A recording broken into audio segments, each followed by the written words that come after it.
మాట్లాడతానికని చెప్పి ఒక అథారిటీని ఏర్పాటు చేయాలి. ఆ అథారిటీలో ఒక రైతు ప్రతినిధి ఉంటాడు, అగ్రో ప్రాసెసర్స్ యొక్క ప్రతినిధి ఉంటాడు, గవర్నమెంట్ ఉద్యోగస్తులు ఉంటారు.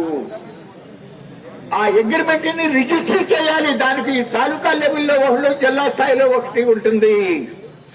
ఇవన్నీ తీసిపారేసి కొత్తగా మోడీ పెట్టిన యాక్ట్ లో ఒక తెల్ల కాగితం మీద ఒక స్పాన్సర్, ఆ మోడీ ఆ రిలయన్స్ వాడి యొక్క తాబేదారు వాడు రైతు తెల్ల కాగితం మీద సంతకం చేస్తే అది అగ్రిమెంటు అంటున్నాడు. వాడి పరిస్థితి ఏంటి, వాడికి ఎంత ఆస్తిపాస్తులు ఉన్నాయి, వాడు ఎంతవరకు కొరగలడు అనేది చూడవసలా. పాన్ కార్డు ఉంటే చాలంతా అవ్వాల. మీలో కూడా చాలా మంది పాన్ కార్డులు వచ్చేసి ఇవ్వాల. అంటే రైతుకి అమ్ముకునేటప్పుడు అతను రిస్క్ ఫేస్ చేసే పరిస్థితి అవుతా ఉంది. అంతేకాకుండా మీకు ఎంతమంది చట్టాలు తెలుసు, ఎంతమంది బాగా చదువుకున్నారు,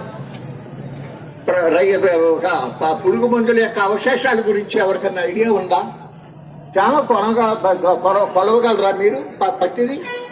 అటువంటి పరిస్థితుల్లో రైతు ఒక లాయర్ సహాయం కూడా లేకుండా కలెక్టర్ దగ్గరకో, సబ్ కలెక్టర్ దగ్గరకో, ఆర్డీఓ దగ్గరికి వెళ్ళి మాట్లాడుకోవాలంట. కంపెనీ తరఫున అన్ని తెలిసిన పెద్ద ఆఫీసర్ వస్తాడు, ఈ రైతు తెలియని వాడు కనీసం లాయర్ సహాయం తీసుకుంటారు వీల్లేదు అనేటటువంటి పెట్టారంటే ఎవరి కోసం పెట్టింది, ఏం చేయబోతా ఉంది ప్రభుత్వం?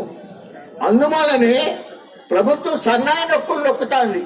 మేము సవరణలు చేస్తామని చెప్పి మనం మభ్య పెట్టడానికి ప్రయత్నం చేస్తాంటే నీ నాటకాలకు కట్టి పెట్టు మోడీ.